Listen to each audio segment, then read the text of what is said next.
పెళ్ళైనా పండగైనా వేడుక ఏదైనా పట్టుచీరల ప్రత్యేక వేదిక వారాహి సిల్క్స్. ఇరాన్కు ట్రంప్ ఫైనల్ వార్నింగ్ ఇచ్చారు. ఈ రాత్రికి అందరినీ చంపేస్తాం అంటూ హెచ్చరించారు. 47 ఏళ్ల నియంతృత్వం ముగుస్తుంది అంటూ ట్రంప్ ఇచ్చినటువంటి డెడ్ లైన్ అలాగే వార్నింగ్ కలకలం రేపుతోంది. మిమ్మల్ని దేవుడే కాపాడాలంటూ సెటైర్లు వేశారు. ఈ రాత్రికి ఇరాన్ అంతరించిపోతుందంటూ కూడా ట్రంప్ చేసినటువంటి కామెంట్స్ ప్రపంచం ఉలిక్కిపడేలా ఉన్నాయి.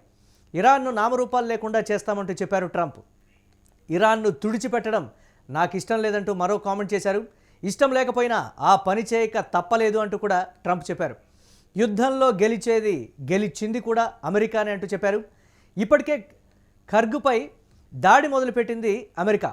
ఇరాన్లోని రైల్వే బ్రిడ్జిలను ధ్వంసం చేస్తుంది అమెరికా ఇజ్రాయెల్ సైన్యం. అన్నంత పని చేస్తున్నాడు ట్రంప్. ఇటు దాడులను తిప్పికొడుతోంది ఇరాన్. ఇజ్రాయెల్పై దాడులను కూడా ఇరాన్ తీవ్రతరం చేసింది. ఇక పశ్చిమాసియా దేశాలన్నీ కూడా తీవ్రమైనటువంటి ఒత్తిడి టెన్షన్లో ఉన్నాయి. దీనిపై మరిన్ని అప్డేట్స్ మా కరెస్పాండెంట్ వెంకట్ అందిస్తారు. వెంకట్, పిచ్చోడి చేతిలో రాయి ఉందనుకోవాలా, లేకపోతే రక్తం మరిగిన రాక్షసుడు అనాలా, లేకపోతే ఇరాన్ చెప్పినట్లుగా వైట్ హౌస్లో కూర్చున్నటువంటి ఒక హిట్లర్ అనేటువంటి మాట అనాలా, లేకపోతే ఏదో తన చేతిలో బటన్స్ ఉన్నాయి కదా అని ఇష్టం వచ్చినట్లుగా నొక్కేటువంటి మనస్తత్వం కలిగినటువంటి వ్యక్తి? ఎలా వర్ణించాలి, ఏం మాట్లాడాలి?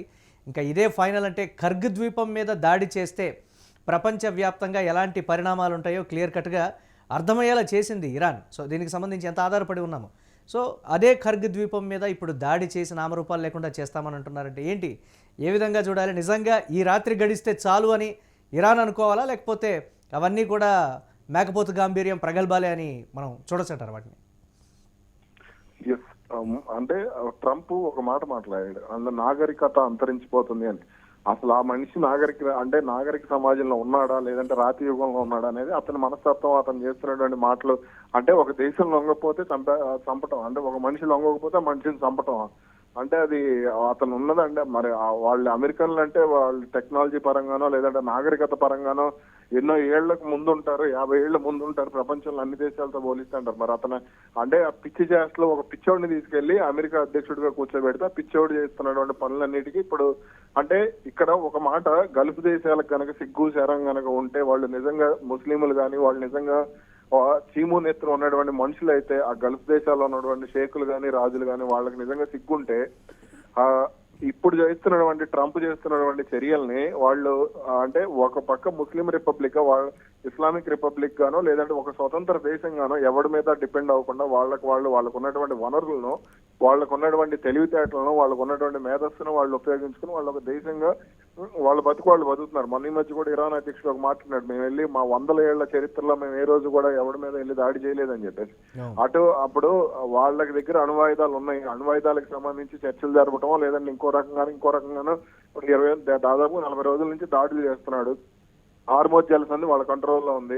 హార్మోజ్ జలసంధిని వాళ్ళు మూసేసినప్పుడు వాళ్ళని ఏదో ఒక రకంగా ఇప్పుడు నాటో దేశాలతోనో లేదా ఇప్పుడు నాటో దేశాలు ఒక ఇనిషియేటివ్ తీసుకున్నప్పుడు వెళ్ళి వాళ్ళతో సంప్రదింపులు జరిపి వాళ్ళతో అంటే వాళ్ళ ద్వారా సమస్యను పరిష్కరించే దిశగా అడుగులు వేయాల్సింది పోయి అంటే ఇట్లా నేను నాశనం చేస్తానంటే అసలు ఇతను ఎందుకు నాశనం చేయాలి? ఇతనికి ఏం అధికారం ఉంది, ఇతనికి ఏం హక్కు ఉంది అనేది ఇప్పుడు అక్కడ గల్ఫ్ దేశాల్లో ఉన్నటువంటి ప్రతి ఒక్కడు కూడా, అమెరికాకు సమర్థించే ప్రతి ఒక్క గల్ఫ్ దేశాలనే కాదు ప్రపంచంలో ఉన్నటువంటి ప్రతి ఒక్కడు కూడా ఆలోచించాల్సినటువంటి అవసరం ఉంది. ఇక అంటే ఈ రోజు గడిస్తే చాలు, ఇరాన్ ఏమీ తక్కువ లేదు, ఇరాన్ కూడా దీనికి ప్రిపేర్ అయ్యే ఉంది, అందుకని వాళ్ళు ఎక్కడ కూడా లొంగట్లేదు అనేది అయితే మనకి స్పష్టంగా అర్థమవుతుంది. ఇరాన్ లొంగే ప్రసక్తి ఉంటే వాళ్ళు ఎప్పుడూ లొంగిపోయేవాళ్ళు, ఇరాన్ ఇప్పుడు లొంగట్లేదు. ఆల్రెడీ ఓకే మీరు ఏం చేస్తారో నేను ఇందాక నుంచి ఇరాన్ ఆర్మీ పేజెస్ కూడా అన్ని కూడా అబ్జర్వ్ చేస్తున్నా. ఇరాన్ ఆర్మీ అప్డేట్ అని కానీ, ఇరాన్ ఆర్మీ అని కానీ ఇలా కొన్ని పేజెస్ ఉంటాయి, ఇరాన్ టైమ్స్ కానీ. వీళ్ళ పేజెస్ చూస్తుంటే వాళ్ళు ఎక్కడ కూడా తల వంచినట్టు, వాళ్ళు ఎక్కడ తగ్గినట్టు కూడా లేదు. అలాగే ఇరాన్ అధ్యక్షుడు పెజాష్కియన్ కూడా ఒక అనౌన్స్మెంట్ ఇచ్చాడు, అవసరమైతే నేను ఇరాన్ కోసం బలిదానం చేయడానికి, పోరాటం చేయడానికి నేను రెడీగా ఉన్నాను, అమెరికా ఏం చేసుకుంటుందో చేసుకోమని చెప్పండి, మేమైతే తల వంచే ప్రసక్తే లేదని చెప్పారు. అలాగే అక్కడ ఉన్నటువంటి విద్యుత్ ప్లాంట్ల దగ్గర మానవహారాలుగా వాళ్ళు ఇరాన్ ప్రజలు నిలబడ్డారు ఈ రోజు, అక్కడ యువత కానీ వాళ్ళందరూ కూడా.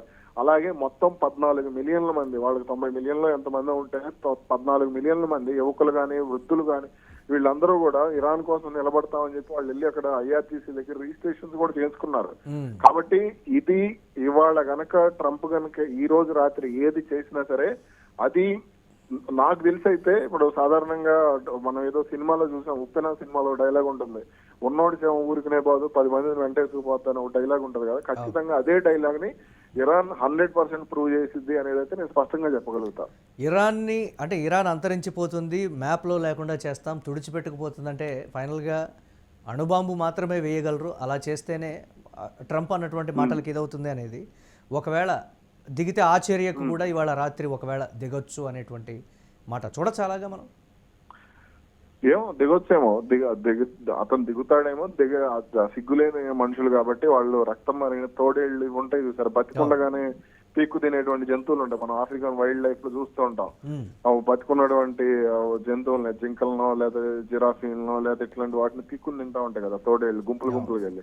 అలా ఒక గుంపులాగా చుట్టూ ఒక తోడేళ్ల గుంపు తయారైంది. ఆ గుంపుకి ఇప్పుడు ఎవడైతే ఇప్పుడు ఈ ట్రంప్ అనేవాడు ఉన్నాడో వీళ్ళు నాయకత్వం వహిస్తూ వీళ్ళు చేస్తున్నటువంటి డ్రామాలకి, వీళ్ళు ఆడుతున్నటువంటి డ్రామాలకి మొత్తం ఆ గుంపు అంతా నాయకత్వం వహిస్తున్న ఆ గుంపుకి మొత్తం ఆ చుట్టుపక్కల ఉన్నటువంటి గల్ఫ్ దేశాలు, బహ్రెయిన్ గానీ, కువైట్ గానీ, ఖతార్ గానీ, అదే విధంగా జోర్దాన్, టర్కీ కొద్దిగా ఎడంగా ఉన్నట్టుంది గుంపుకి, మిగిలిన ఈజిప్ట్ గానీ ఇవన్నీ కొద్దిగా ఎడంగా ఉన్నట్టున్నాయి. వీళ్ళందరూ కూడా ఒక గుంపుగా తయారైపోయారు. అంటే వీళ్ళకి రక్షణ కోసం, వీళ్ళు చేసేటువంటి యదవ పనుల కోసం ఆ ట్రంప్ ని వాళ్ళ రక్షణ కోసం వీళ్ళందరూ డ్రామాలు ఆడుతున్నారు. అదేవిధంగా ఇజ్రాయెల్ కి సంబంధించి అంటే మన భారతదేశంతో ఇజ్రాయెల్ స్నేహం చేసినందు మాత్రాన ఇజ్రాయెల్ ఏమి మంచి దేశమో లేదంటే వాళ్ళు పుణ్యాత్ములు, ఈ పునీతులని కాదు. అసలు నిజంగా ఈ ప్రపంచ ప్రస్తుత పరిస్థితుల కారణం మొత్తం కూడా ఆ బెంజమిన్ నెతన్యాహు అనేవాడి ఏదైతే ఉందో అహంకారం ఉందో ఆ అహంకారానికి సంబంధించి జరుగుతున్నటువంటి యుద్ధం ఇది. అంటే ఎవరైనా ఆపితే ఆగుతాడా, లేకపోతే తనంతట తాను ఆగితే అమెరికా ఆధిపత్యానికి చెక్ పడ్డట్టుగా ప్రపంచం భావిస్తుంది, అమెరికానే ఓడిపోయినట్టుగా ప్రపంచం భావిస్తుంది కాబట్టి నేను ఆగను. మరి ఎవరైనా ఆపితే ఆగుతాడా, లేకపోతే ప్రపంచ దేశాలన్నీ కలిపి విన్నవించాలా, లేకపోతే ఇంకేదో చేయాలని ఎక్స్పెక్ట్ చేస్తున్నాడు ఏంటి? ఆ కోణం కూడా అమెరికాలో ఒక పెద్ద డిస్కషన్ నడుస్తుంది. ఆధిపత్యానికి గండి పడుతుందేమని కూడా ఒక అడుగు ముందుకేసాం కదా, ఇంకా మిగతా 99 అడుగులు కూడా వేద్దామనేటువంటి ఆలోచనలోనే ట్రంప్ ఉన్నారు. ప్రపంచ దేశాలన్నీ కలిసి వచ్చి ఆపితే తప్ప ఇది ఆగదు అనేటువంటి మాట. అలా చూడొచ్చు అంటారు. కామన్ సెన్స్ ఉన్నవాడు ఎవడైనా సరే అమెరికా గెలిచిందని యుద్ధంలో ఎవడో కూడా అనుకోడు. ఎందుకనంటే ఇక్కడ యుద్ధం చేస్తుంది నెతన్యాహు అనేవాడి కోసం ట్రంప్ యుద్ధం చేస్తున్నాడు. తనకున్నటువంటి ఆ రక్షణ మంత్రి ఎవరైతే ఉన్నారో పీటర్ హెగ్సెత్ గానీ, అలాగే విదేశాంగ శాఖ మంత్రి మార్క్ రూబియో గానీ, వీళ్ళందరూ కూడా ఇజ్రాయెల్ కి సంబంధించి కూలీలు, వీళ్ళందరూ కూడా బానిసలు. వాళ్ళు ఏం చెప్తే అంటే కిరాయి రౌడీలు అంటారు కదా, ఆ టైప్ క్యారెక్టర్స్ అన్నమాట ఇవన్నీ కూడా. వీళ్ళందరూ కూడా ఆ రక్తం మరిగినటువంటి మనస్తత్వం ఉన్నటువంటి, అంటే ఒక విపరీతమైనటువంటి బుద్ధి, అంటే రక్తానికి లేదంటే వీళ్ళ రక్తం తాగే క్యారెక్టర్స్ ఇవన్నీ ఉంటాయి కదా సినిమాల్లో మనం చూస్తూనే ఉంటాం. కొన్ని సినిమాల్లో చూపిస్తూ ఉంటారు రక్తం తాగటం, లేదంటే మన రియల్ లైఫ్ లో కూడా చూస్తూ ఉంటాం పిల్లల్ని చంపి రక్తం తాగటం, ఇటువంటి పిచ్చి పిచ్చి చేష్టలన్నీ చేస్తూ ఉంటారు కదా. అటువంటి క్యారెక్టర్స్ ఇవన్నీ కూడా. ఆ క్యారెక్టర్స్ అన్ని కూడా ఇప్పుడు ఇరాన్ మీద యుద్ధానికి వాళ్ళు దిగారు. ఇరాన్ కూడా ఏమీ తక్కువ కాదు, వాళ్ళు ఆల్రెడీ రియాక్షన్ స్టార్ట్ అయింది. వాళ్ళు ఏం చేయగలుగుతారు, వాళ్ళు కూడా అది చేసి చూపిస్తారు.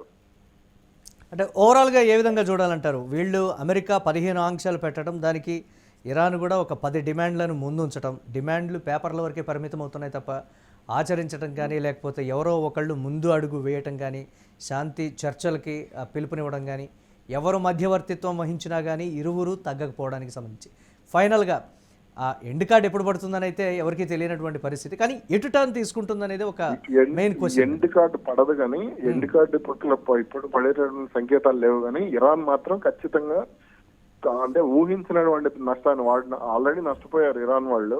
కాబట్టి ఇప్పుడు వాళ్ళు చేసేటువంటి నష్టం కానీ, వాళ్ళు చేసేటువంటి దాన్ని కానీ ఖచ్చితంగా అది చాలా తీవ్రంగా ఉండేటువంటి ఛాన్స్ అయితే ఉంటుంది.